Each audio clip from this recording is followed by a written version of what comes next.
అసలు నేను ఈ టీఐసీ నుంచి వచ్చిన నేను 2013లో రిటైర్మెంట్ అంటే అప్పటి నుండి ఇప్పటి వరకు పింఛన్ అంటే మనం ఈ రోడ్డు మీద వచ్చినామంటే కారణం ఏంటి, ఈ పింఛన్ పెంచాలని.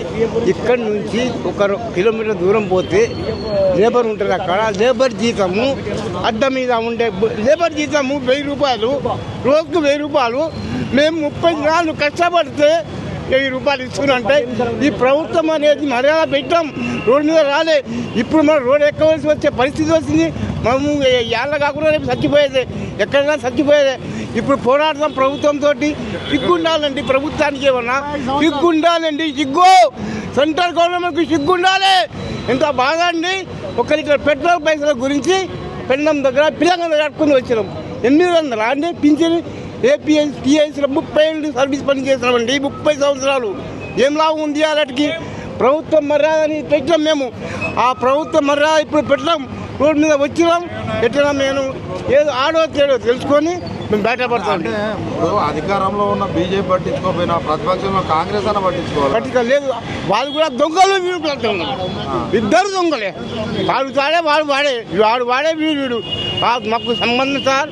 మాకు 30 సంవత్సరాలు కష్టపడ్డాం మేము, 30 సంవత్సరాలు కష్టపడ్డాం. 30 సంవత్సరాలు ఒక లేబర్కి 1000 రూపాయలు ఇస్తున్నారు రోజు జీతము. మాకు 30 దినాలకు 1000 రూపాయలు ఇస్తారు. పోయి అమ్మ గవర్నమెంట్ అమ్మ నా నోటికి అడ్డు వస్తాయి సార్, వస్తాయి. తప్పు అయిందే బట్టి మాకు తప్పు. మేము ఎంత బాధపడుతున్నామండి. ఈ ఏజ్లో వచ్చి ఇక్కడ రోడ్డు మీద వచ్చే పరిస్థితి వచ్చింది. దయచేసి ప్రభుత్వానికి పత్రం నడుస్తున్నాయి. ఇల్లు ఆర్థిక పరిస్థితి గడుస్తుంది. ఇల్లు ఎట్లా సార్? పిల్లగాని సపోర్ట్ మీద నడుస్తున్నాం. వాడి మంది ఇచ్చేవాడి ఇంతే సార్. రేపటి కూలీ కర పోతే కనీసం ఇజ్జత్ ఉంటుంది, మనకు 1000 రూపాయలు వస్తాయి.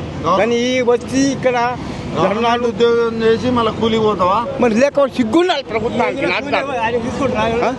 లేబర్ రేసు చెత్త చెత్త చుట్టుగా చెప్తా. ఏందండి ఇంకా అన్నామా? క్షమించాలేమో, ప్రభుత్వానికి వ్యతిరేకంగా మాట్లాడలేను. మా కడుపు చిప్పలు ఉంది.